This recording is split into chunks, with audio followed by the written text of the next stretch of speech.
Il est 8h37 et notre invité ce matin, Laurent Wauquiez. Bonjour. Bonjour. Vice-président de l'UMP, député UMP. Laurent Wauquiez, vous publiez un livre qui va faire du bruit. Il sort quand? Aujourd'hui? Il sort aujourd'hui. Ouais, qui va faire du bruit, qui a pour titre Europe, il faut tout changer, aux éditions Odile Jacob. Je l'ai en main. On va en parler parce que vous faites des propositions que je qualifierais de iconoclastes et même vous allez beaucoup plus loin, vous voulez vraiment changer le fonctionnement de l'Union européenne. Bien, on va en parler. Mais puisque nous parlons d'Europe, nous avons un nouveau secrétaire d'État aux affaires européennes qui s'appelle Harlem Désir. Est-ce que c'est un bon choix? Dans le livre, là, vous l'avez souligné, dans mon livre, j'essaye de faire des propositions pour faire bouger l'Europe. Qu'est-ce qui se passe avec Harlem Désir? En gros, on considère qu'il n'est pas compétent, qu'il n'a pas fait le job au Parti socialiste, et où est-ce qu'on le met? Aux affaires européennes. Harlem Désir, c'est exactement le symbole d'un pouvoir politique qui a renoncé à changer l'Europe. On met quelqu'un qu'on considère comme pas suffisamment compétent pour s'occuper du Parti socialiste, et l'endroit où le recycler, c'est l'Europe. C'est exactement ce que je dénonce. C'est-à-dire, c'est une France qui est faite de nains politiques qui n'ont plus le courage d'avoir la volonté de secouer la scène européenne. Harlem Désir est l'incarnation de ça. Et à l'UMP, vous ne faites pas la même chose? Quand vous choisissez Nadine Morano pour conduire une liste européenne dans le Grand Est, ou Michel Alliot-Marie, qui politiquement était un peu déconsidéré pour conduire une liste européenne, est-ce que vous ne faites pas la même chose, franchement? Michel Alliot-Marie était ministre des Affaires étrangères. Oui. Bon. Je pense que pour s'occuper d'Europe, ça va, il n'y a pas de souci. On a des personnalités sur notre liste qui sont des gens qui vont secouer. Mais j'ai pas tellement envie de m'amuser au casting. Le problème, vous avez parfaitement raison, c'est qu'en réalité, ça fait 30 ans que sur l'Europe, on fait semblant que ça marche. À l'UMP comme au PS? À l'UMP comme au PS, qu'on fait semblant que ça marche. Ça ne marche plus. Et si jamais on est vraiment pro-européen, il faut renverser la table. Et c'est ce que je veux faire dans ce livre. C'est des propositions qui permettent de renverser la table. Alors on va entrer dans ces propositions. On va revenir aussi sur les premières pistes de Manuel Valls. On va y revenir, Laurent Wauquiez. Mais parlons de vos propositions. Alors là, j'ai vu, d'abord, première proposition la plus forte, il faut changer l'Europe. Il faut maintenant une Europe à 6. Ça mérite explication. L'Union européenne, 28 pays. Vous dites non, ça suffit, on est trop nombreux, une Europe à 6. Ma conviction, c'est qu'on a fait n'importe quoi. À la fin des années 80, quand on a fait rentrer tous les pays d'Europe centrale, à l'intérieur de l'Union européenne, on a en fait tué le projet d'Union européenne. Pour prendre un exemple très simple, oui. Il y a une chose chez moi en Haute-Loire qui exaspère les gens. Le système des travailleurs détachés. Vous avez des personnes qui viennent d'Europe centrale, qui travaillent dans le secteur du bâtiment, tout en continuant à appliquer les règles sociales et les règles fiscales de leur pays d'origine. C'est dû à quoi? C'est dû à une Europe qui s'est beaucoup trop élargie, avec des écarts de salaire, par exemple, entre la Roumanie et l'Allemagne qui vont de 1 à 6. Donc, il faut en sortir. Et en sortir à un moment, c'est avoir le courage des ruptures et revenir à une Europe cohérente, pas beaucoup de pays, 6 pays, mais dans lesquels on est capable de faire enfin les mêmes règles fiscales, les mêmes règles sociales, le même fonctionnement du régime de retraite. Une Europe petite. Reconstitution d'un noyau dur. Exactement. Un petit noyau dur qui était l'époque où l'Europe marchait. Et qu'est-ce que vous faites des 22 pays qui restent? Vous leur dites, écoutez, on ne fonctionne pas au même rythme. Nous n'avons pas les mêmes envies. Le Royaume-Uni, en réalité, n'a pas envie d'Europe. L'Irlande continue à faire du dumping. La Roumanie n'est absolument pas au même niveau de vie. Et donc, il y a un moment où il faut juste être lucide. Donc, ces 6 pays, c'est l'Allemagne, c'est l'Italie? C'est l'Allemagne, l'Italie, l'Espagne, la France, la Belgique, les Pays-Bas. Voilà. Je ne mets pas dedans le Luxembourg, parce que le Luxembourg est devenu un paradis fiscal dans lequel il n'y a plus un tissu économique et industriel et qui est en fait un pays qui est devenu très artificiel. Mais les Portugais, par exemple, vont vous en vouloir, Laurent Wauquiez. Pourquoi cette Europe à 6? Il y aurait 6 pays et les autres ne comptent pas. Non, ce qui est important pour moi, c'est quoi? Je comprends pas. Ce qui est important pour moi, c'est de dire, ça fait maintenant 20 ans que l'Europe s'est noyée dans un élargissement chaque année, où on a petit à petit grossi et où on a perdu toute notre cohérence. Je veux casser ça. Et je veux dire, maintenant, c'était une erreur, mais on corrige l'erreur. Et on revient à une dynamique avec un petit nombre de pays. Après, savoir si à un moment vous mettez le Portugal, vous le mettez pas, si vous élargissez ou non après ensuite, c'est pas le sujet. La question, c'est juste de dire, l'élargissement était une erreur. On corrige cette erreur, on revient à un noyau dur. Peu de pays, mais capables de décider ensemble. Sombrer avec l'Europe ou se sauver avec l'Europe, c'est votre slogan. Finalement, ça résume tout votre livre. Oui. Tout votre livre. L'euro. Est-ce qu'il faut sortir de l'euro? Alors là, parce que ces 6 pays appliqueraient quelle monnaie? L'euro? Il y a une chose que je veux garder, c'est l'euro. Et je voudrais l'expliquer très concrètement à votre micro. Quand le FN propose la sortie de l'euro, oui, et c'est-à-dire en gros revenir au franc, oui. Si vous n'avez pas l'Allemagne avec vous, votre monnaie vaudra moins.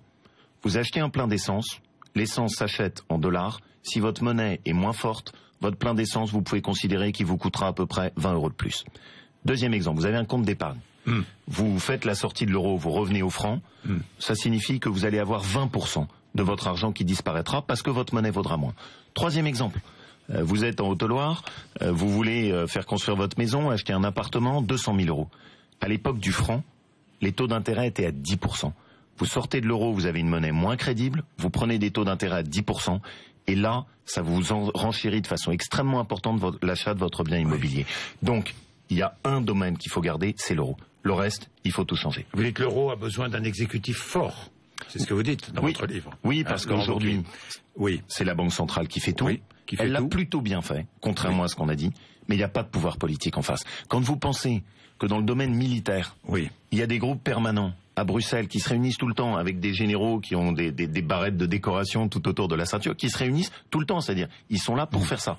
Sur l'euro, nous n'avons même pas un groupe fixe à Bruxelles qui permet de travailler ensemble. Parce que dans le livre, ce que j'essaye de faire aussi, c'est d'emmener le lecteur dans les coulisses. Lui faire voir ce qui se passe le matin à Bruxelles, où vous avez 28 personnes autour de la table. La table est tellement grande qu'il y a des écrans vidéo pour voir celui qui parle. N'est-ce pas revenir en arrière, se retrouver à 6 et laisser de côté les 22 autres pays. J'adore. Et le sentiment que vont avoir les gouvernements, les peuples, les populations de ces pays-là, non ? Bourdin, c'est exactement ce que je dénonce. C'est cette torpeur politique qui n'a plus le courage à un moment de changer. Et qui, parce qu'on a fait une erreur, croit qu'il faut continuer à faire des erreurs. Ben non. Il y a des moments où il faut être capable de dire on a fait une bêtise, on corrige. Alors, ce livre est aussi un plaidoyer pour un protectionnisme européen. Là, j'ai l'impression d'entendre Arnaud Montebourg s'exprimer. Hein. Vous avez à peu près les mêmes mots. Non, mais si. Non ? Pourquoi pas ? Pourquoi pas ? Si jamais on peut arriver, si jamais on peut arriver à avoir une lucidité dans laquelle on rassemble les gens, tant mieux. Mais pourquoi est-ce que je pose ce diagnostic ? Qu'est-ce que je vois ? Quand vous voulez aller en Chine, on vous oblige à faire des partenariats avec les entreprises chinoises. Les marchés publics chinois sont fermés à 90% à la concurrence. Les marchés publics européens sont ouverts à quasiment 100% à la concurrence. Michelin ne vend pas un pneu au Japon, parce qu'au Japon, ils ont mis des barrières non tarifaires. Par contre, nous, on laisse rentrer les pneus Bridgestone en Europe sans même contrôler. Nous sommes naïfs ? Mais on est totalement naïfs. C'est ce que je dénonce dans le livre, c'est une Europe qui offre son marché intérieur sur un plateau à tous les produits étrangers, alors qu'en revanche, la Chine, l'Inde, les États-Unis, le Brésil sont beaucoup plus habiles que nous pour donner un tout petit peu de préférence à leurs entreprises, ce qui est juste du bon sens.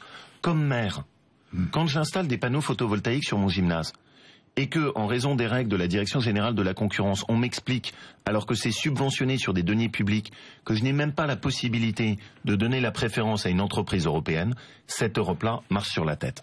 Et donc il faut là aussi changer et mettre une dose de protectionnisme européen. Une dose de protectionnisme, est-ce que ça veut dire, par exemple, qu'il faut interrompre les négociations de libre-échange engagées par l'Europe avec l'Amérique du Nord, et notamment les États-Unis ? Ça veut dire que si c'est équilibré, ça ne me pose pas un problème. Ce qui en revanche me gêne, c'est quand les États-Unis ferment leur marché du photovoltaïque et que nous on le laisse ouvert. Ce qui me gêne, c'est quand on fait un accord avec le Canada où on accepte d'importer la lentille verte du Canada sans le moindre contrôle sur les substances chimiques qui sont utilisées, de l'Amérique du Nord, et où en revanche on fait peser sur nos propres produits des contraintes et des contrôles qui sont devenus absurdes. C'est-à-dire, ce que je dénonce, c'est juste une évidence de bon sens. Il y a 20 ans, Jacques Delors parlait de préférence communautaire et ça ne choquait personne. Aujourd'hui, on a l'impression que c'est devenu un gros mot.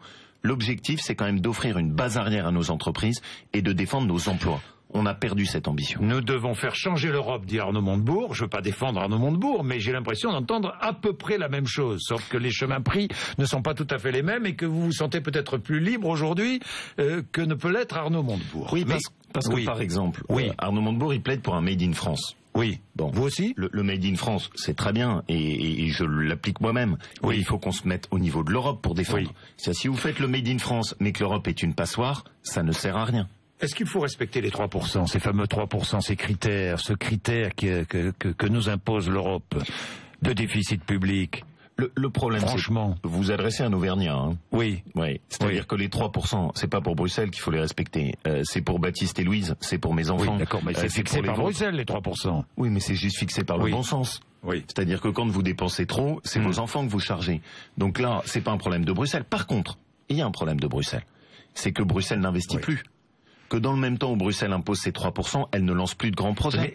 On va prendre. Vous seriez au gouvernement, vous feriez quoi, Laurent Wauquiez? Vous diriez, il faut encore un délai pour nous permettre de rétablir nos comptes publics et de mettre en place des mesures relançant l'économie et relançant la croissance, ou pas? Vous ne demanderiez un délai à Bruxelles, là? Je serai au gouvernement. D'abord, la première chose que je ferais, ce qui est pas du tout ce qu'ils font, c'est uniquement des économies sur le fonctionnement administratif de l'État. Pas prendre dans la poche des Français, des économies sur le fonctionnement administratif de l'État, première chose. Et la deuxième chose, c'est que ce que je dirais à Bruxelles, dans le même temps, il faut que vous mettiez de l'argent pour lancer des grands projets. Mettre de l'argent pour lancer des grandes infrastructures, ça fait combien de temps qu'on attend le Lyon-Turin? Mettre de l'argent pour investir sur des nouveaux produits en matière de santé. Par exemple, faire en sorte que Bruxelles nous aide à découvrir, et j'en parle dans le livre, le premier vaccin européen contre Alzheimer. Ça, c'est des choses qui peuvent être intéressantes. Oui, ça veut dire que vous ne subiriez pas les injonctions bruxelloises. Ça veut dire parce que Montebourg, dernière fois, hein, c'est la dernière fois, je vous promets. La question vous êtes converti ou quoi? Non, pas du tout. Non, pas du tout. D'ailleurs, je l'attends. Pour l'instant, il ne veut pas venir. Bon, la question des déficits. Il n'a pas peur. La question des déficits est-elle accessoire? Il dit c'est accessoire. Elle est accessoire ou pas? Non, la question des déficits n'est pas accessoire, mais c'est d'abord une question nationale. Oui. C'est d'abord le problème de la France. Parce que ce qu'on est en train de faire, c'est de plomber nos comptes pour des années et des années et s'empêcher d'investir. Ça veut dire que la France sera plus capable de faire une autoroute. Ça veut dire que la France est plus capable de faire une grande ligne de TGV. Ça veut dire qu'on est plus capable de déployer de l'Internet à très haut débit. Donc là, c'est pas un problème européen, c'est d'abord un problème national. Par contre, ce qui est un problème européen, c'est que l'Europe nous embête avec des normes sur la courbure du concombre, sur la taille des escabeaux, et que dans le même temps, elle est incapable de lancer des grands projets, comme un GPS européen, rapidement mis en place, comme des grandes infrastructures. Et donc ce que je souhaite, c'est une Europe qui repart sur du projet. Ce qui était le cas au début. C'est quand même grâce à l'Europe qu'on a Airbus. C'est l'Europe qui nous a permis d'avoir la fusée spatiale. C'est l'Europe qui avait relancé l'entreprise de l'acier. Et on a perdu que l'Europe investisse. Exactement. Laurent Wauquiez, parlons d'immigration, parce que vous en parlez aussi dans votre livre. Là aussi, vous dites le chacun pour soi est absolument désastreux en matière d'immigration. Il faut donc revoir les choses. Est-ce qu'une politique d'immigration européenne est possible? Non. Pas. Non, c'est pas possible. Aujourd'hui, même à 6? Aujourd'hui, j'en ai acquis la conviction. Même à 6, ce noyau dur? Même à 6. Ça ne peut pas marcher. Pourquoi? Parce que les pays européens n'ont pas la même situation par rapport à l'immigration. L'Allemagne a peu d'enfants, elle a besoin d'immigration. La France a plutôt beaucoup d'enfants, elle n'a pas besoin d'immigration. L'Allemagne va naturaliser et accorder la double nationalité à de très nombreux Turcs. Sauf que nous, on n'est pas dans la même situation. L'Italie est un pays où en fait les étrangers ne restent pas, ils passent par Lampedusa, ensuite ils viennent en France. Donc eux, globalement, ils défendent pas franchement leurs frontières, ils ont plutôt tendance à offrir un billet de train pour qu'ensuite les gens prennent la direction de la France. Donc ça ne marche pas. Et là encore, même principe, si ça ne marche pas, arrêtons de faire semblant. Bon, on a le courage de le dire. On supprime Schengen. On sort de Schengen. Il faut que la France sorte de Schengen. Je vais vous prendre quelques exemples simples. Aujourd'hui, l'Europe, par exemple, nous interdit de fixer des quotas en matière de regroupement familial. L'Europe nous fait des procédures, notamment pour tout ce qui est le traitement des demandes d'asile, qui sont devenues surréalistes. On est obligé de répondre avec un argument précis qui ensuite pourrait être contesté devant les tribunaux sur la moindre demande de visa de court séjour. 1,5 million de demandes qui sont adressées à la France chaque année. Donc ça ne fonctionne plus. Mais ça veut dire quoi? Qu'à nos frontières, on réinstalle des postes frontières avec des douaniers par milliers ou quoi? J'adore ce mythe. Oui. Vous allez de temps en temps peut-être au Royaume-Uni, juste comme ça. Oui. Vous franchissez la frontière, vous n'avez pas de visa à demander, il y a juste un tout petit contrôle que vous franchissez très vite. Mais je vais en Italie, je vais en Belgique, je m'arrête même plus en Belgique. Même avec la Suisse, on n'est plus arrêté. Mais ça ne changera pas. C'est-à-dire que pour les déplacements des Européens, ça ne change pas. Donc vous ne touchez pas au déplacement des biens et des personnes. Le fait de sortir de Schengen nous permet juste de reprendre la maîtrise de notre politique d'immigration. Pour le reste, vous faites des négociations d'accord avec les partenaires pour autoriser sans visa le fait de franchir la frontière, c'est tout. Et donc, parce que les immigrés, qui arrivent à Lampedusa, qui arrivent en Italie, ils passeront aussi et toujours de la même manière la frontière française, non? Sauf si on met enfin des vrais contrôles. Souvenez-vous au moment de la crise de Lampedusa. Mais à la frontière. À la frontière. Parce que C'est bien ce que je disais. Oui. Avec des douaniers, de nouveau avec des postes de frontière. Mais oui, c'est bien ce que je disais, non? Mais c'est bien ce qu'il faut faire. C'est-à-dire qu'aujourd'hui, qu'est-ce qui se passe avec Schengen? Donc on ne circule plus librement. On fait un contrôle sur l'immigration, c'est-à-dire ça nous permet quoi? Ça nous permet de lutter contre l'immigration clandestine, ça nous permet de fixer à un moment juste nos propres règles sur la politique d'immigration, parce que ça ne marche pas. Et là encore, on a affaire à des tabous sur lesquels on a l'impression que quand on dit ça, c'est des montagnes qu'il faut pas secouer. Bah si, il faut sortir de Schengen. Est-ce que votre position, c'est la position de l'UMP, Laurent Wauquiez? Parce que... Oui. Ce que j'espère, c'est que ça va devenir la position de l'UMP. Parce que je n'ai pas entendu encore l'UMP sur l'Europe.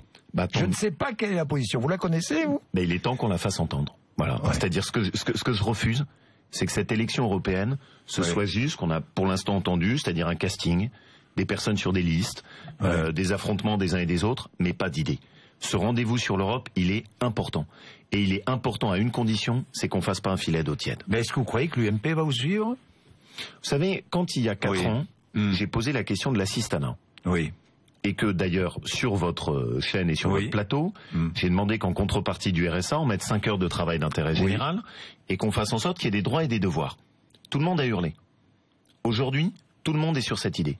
Ce que je pense, c'est que ce qui tue la politique, c'est les gens qui ne disent plus rien, qui sont tétanisés, qui n'apportent aucune proposition concrète sur la table. C'est vrai chez vous aussi, dans votre camp? Mais c'est vrai dans toute la politique française. Et c'est ça qu'on doit arriver à changer. C'est vrai à l'UMP. Mais c'est vrai sur votre plateau, c'est vrai chez moi. Non, mais qui est le leader légitime de l'opposition aujourd'hui? Laurent Wauquiez. Non, parce que j'ai l'impression... Où est-il? Est-ce que c'est François Bayrou? Non, mais où est-il? C'est qui? Je pense qu'on peut tous avoir une parole, à condition d'avoir une parole qui soit libre. Quand vous êtes dans l'opposition... Vous êtes devenu libre? Vous vous sentez plus libre qu'avant? Sincèrement. En tout cas, c'est ce que j'ai toujours essayé d'être. Oui, mais aujourd'hui, sincèrement. Oui, et je pense que la France est à un tel niveau d'impasse. Oui. Les choses sont tellement verrouillées qu'on peut plus avoir des politiques plombiers qui se contentent de mettre un tour de vis dans un sens, un tour de vis dans l'autre. Un bon artisan, c'est quelqu'un à un moment qui est capable de penser différemment. Et ben les bons politiques, ils devraient penser différemment. Est-ce que vous avez trouvé Manuel Valls bon mardi à l'Assemblée ou pas? Je veux pas être dans la critique stupide. C'est-à-dire que faire semblant que je suis contre tout, ça m'intéresse pas. Quand il dit qu'il veut baisser les charges sur les entreprises et sur les artisans et les professions libérales, tant mieux, c'est ce à quoi je crois. Quand il dit qu'il veut faire des économies sur les dépenses administratives, j'y crois. Et je pense que c'est ce qu'il faut faire. Donc ça me va. Et j'ai envie de dire, chiche. Par contre, il y a un sujet sur lequel j'ai une grosse interrogation. Si je regarde la feuille d'impôt, et je crois que les Français qui nous écoutent doivent bien comprendre qu'il ne se fasse aucune illusion, avec le gouvernement Valls, la feuille d'impôt va continuer à augmenter. Qu'est-ce qu'on nous promet cette année? Le quotient familial... Elle augmente depuis de nombreuses années, hein, mais avec le gouvernement Valls, elle peut continuer à augmenter. Nous verrons. Mais c'est même pas elle peut. Oui, elle va. Bon. La feuille d'impôt avec le gouvernement Valls va continuer à augmenter. Des exemples précis. Le quotient familial remis en cause cette année. Les complémentaires santé qui vont être fiscalisés cette année. Les complémentaires santé, que vos auditeurs l'aient bien en tête. Les cotisations retraite qui vont augmenter, et enfin les retraités, ce qui est quand même totalement injuste, qui avaient eu 3 enfants, qui vont voir leur avantage remis en cause. Donc moi, mon sentiment, c'est qu'on met en avant une baisse d'impôt pour une minorité, pour tenter de cacher l'augmentation d'impôt pour la majorité. Et ce qui me gêne, c'est que les augmentations d'impôt, c'est toujours pour les mêmes, les baisses d'impôt, toujours pour les autres. Alors j'ai une dernière question, Laurent Wauquiez. Europe, il faut tout changer. Très bien, vous sortez un livre. Est-ce que vous allez prendre une initiative politique? Bien sûr. Laquelle? L'objectif dernier, c'est de fédérer le maximum de personnes au sein de notre famille politique pour qu'on soit le maximum à dire au moment. Comment allez-vous faire? Travailler ensemble. Vous m'interrogez sur un chef de file. Moi, je crois au travail en équipe. C'est vous le chef de file? Non. Je crois au travail en équipe sur des propositions concrètes. Par exemple, avec quelqu'un comme Henri Guénaud, on a beaucoup de points communs. Avec les gaullistes, on a beaucoup de points communs. C'est ce travail en équipe qui doit revivifier notre famille politique. Comme chef de file. Non, si. Mais pourquoi ne pas le dire? Pourquoi ne pas l'assumer? Monsieur Bourdin, pourquoi? Oui. Parce que cette guerre de chefs, ces querelles d'ego, c'est ça. Vous avez vu la dernière querelle entre François Fillon et Jean-François Copé? Oui, ou avant c'était entre Alain Juppé. Oui. Tout ça ne m'intéresse pas. Je ne veux plus mettre une seule pièce dans ce jukebox de la querelle des égos. Donc ce qui m'intéresse, c'est un moment de secouer la poussière, mettre des nouvelles idées sur la table. C'est ce que je fais dans ce livre. Merci Laurent Wauquiez, notre invité ce matin à 8h56.